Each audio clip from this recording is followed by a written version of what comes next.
Čau, já jsem Jakub, vítám tě na mý 90-denní challenge. Za poslední 4 roky jsem udělal obrovský kus práce.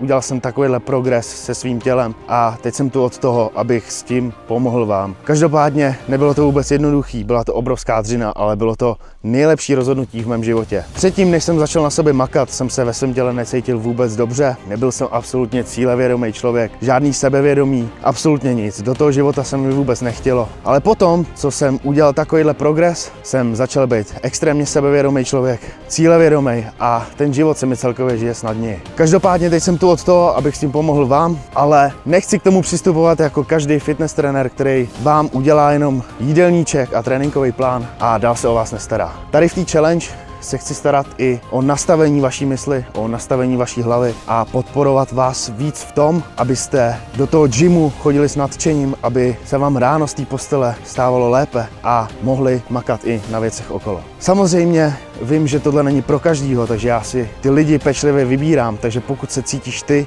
že jsi ready na tuhle proměnu, tak mě neváhej kontaktovat, budu se na tebe těšit a zatím makejte a mějte se dobře. Čau.